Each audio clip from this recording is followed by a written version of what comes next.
You're watching Credlin. Well, the Australian economy, like much of the rest of the world, has been hit hard by coronavirus. Governments are scrambling to minimise the impact the virus will have on jobs, financial markets, business solvency and the broader economy. Someone who has extraordinary practical experience here and a strong understanding of government too is former Business Council of Australia President, businessman and football fanatic, Tony Shepard. He joins me now live from Sydney. Thank you very much for your time, Tony. We go way, way back to the Commission of Audit. So I wanted to get you on tonight because I know you understand the government balance sheet, you know, the strength more broadly of our economy. You've got your hand in business and sport. So that's a gamut of reactions that have hit all of those sectors this week that I'm after from you.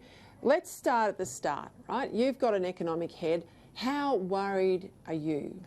Oh, firstly, good evening, Peter. Great to see you. Look, I'm very worried.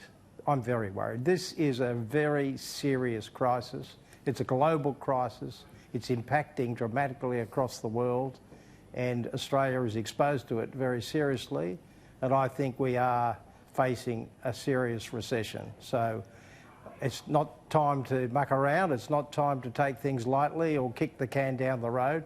This is a time for action.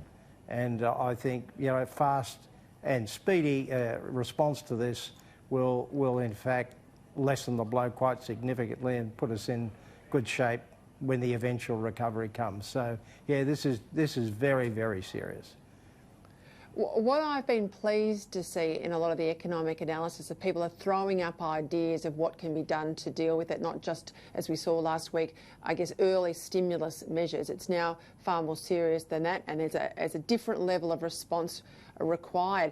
The ideology of, well, we don't do this on our side of politics and we've got to do that on the other side of politics, that seems to be absent from the debate, and people are really looking at innovative ways to do things differently this time. One of the issues is superannuation. I know my colleague here, Adam Crichton, has said, you know, we should be seriously looking at businesses not paying that additional 9% that they pay now into superannuation, giving it to workers as an immediate kick to their pocket for a period of time. That would be good for business and good for the workers, provided, of course, that business has got the money coming in to keep the workers on their staff. You've also got other ideas in relation to super. Okay, look, that's essentially my idea, is that a worker can volunteer to either take their 9.5% compulsory superannuation in cash in their wages, or they can put it into super.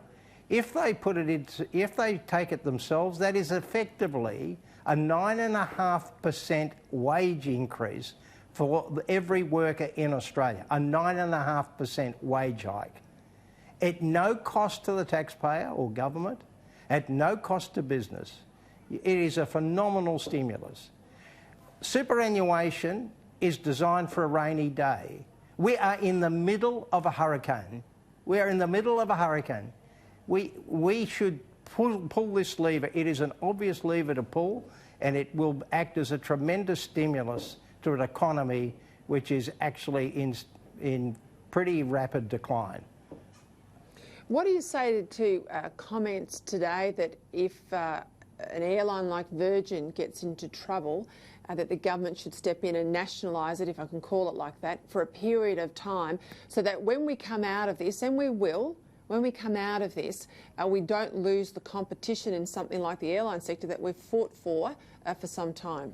Look, that would be a last resort. The first thing to do would be to do whatever you can to keep Virgin active and alive, and I must declare an interest here because I am involved with them quite deeply, but to keep them alive and well and ready to come through the other side. So taking the equity in them, I would think, is the last resort, and I'm a fervent opponent of nationalisation.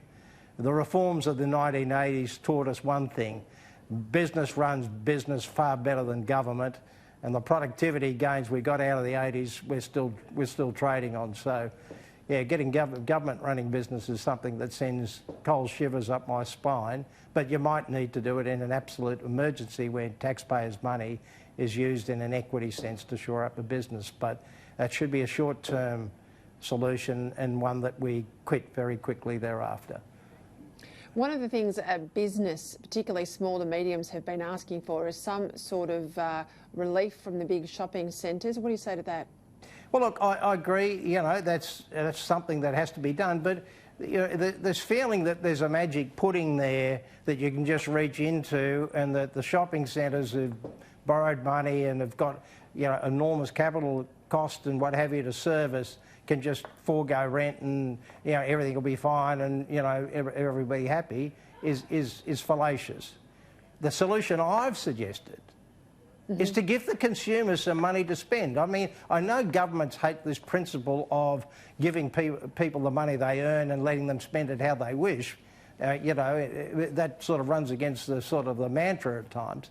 But give the people their own money and let them spend, and then the shopping centres will have people in them and they will be selling more stuff and the businesses will survive. That's a far healthier solution than the temporary palliative of controlling rents or subsidising rents.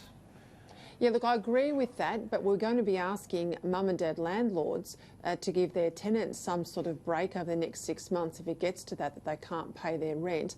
And I agree with you on the stimulus message, and I back your idea in relation to superannuation, the 9% going into people's pockets now.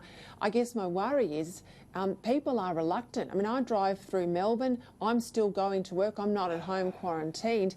There's hardly anyone anywhere. You know, I can't see people leaving their homes with the level of concern they have about either their health or the health of an older person in their life.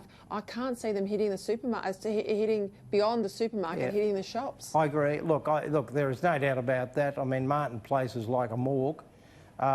Look, I think there is room there for rent relief, probably, you know, in some cases sponsored by government, or for low interest or no interest loans, which I think the government's doing some really good work for SMEs, because these are the SMEs that we're talking about, just to keep them alive until the crisis passes.